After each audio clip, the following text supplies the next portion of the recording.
My name is Nathan Kelly, and I'm a photo instructor naturalist with Lindblad Expeditions and National Geographic. We are traveling along the coast of Labrador on an expedition from Greenland to Newfoundland aboard the National Geographic Explorer. The landscapes around the coast of Labrador are grand in terms of scale. Pretty easy to get awestruck by the geology.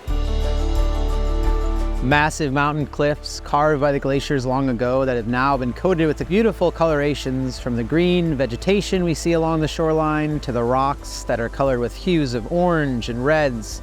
It really does provide a beautiful color palette for our photography.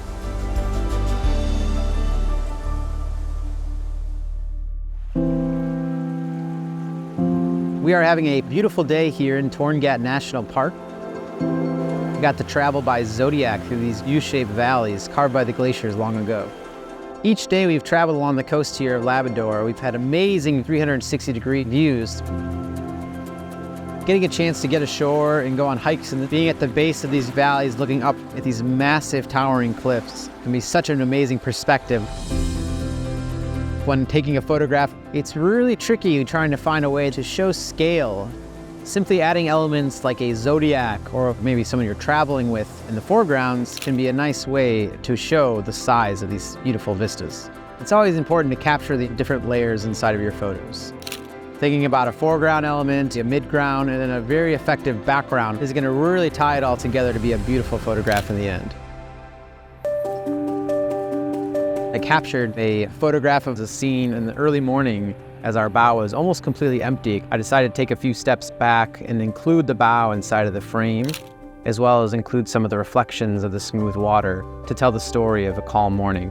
It's just as important to think about what to include in your photograph as it is to what to take out of your photograph. So simply moving slightly to the left or to the right, or using your telephoto lens and maybe zooming in on some texture, isolating a main part of your subject, can be a lot more effective than getting a wide shot that has some distracting elements. Using the longer lenses to compress the backgrounds closer to your foregrounds can give you a really effective frame.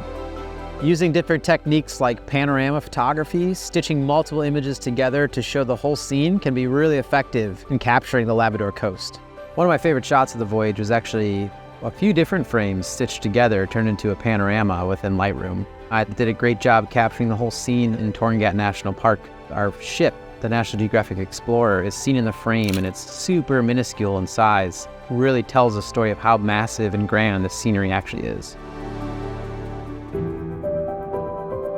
Photographers can be quite the picky bunch. We love to have nice clouds with some textures instead of these empty skies. Some days where we have harsh sunlight, it can be hard to get a proper exposure, and on those days, I tend to want to lean into the contrast. Embrace the deep dark shadows with the strong highlights. Interesting light is always going to make a more interesting photograph. Getting the chance to travel with so many different guests and see what catches their eyes is always an inspiration for myself.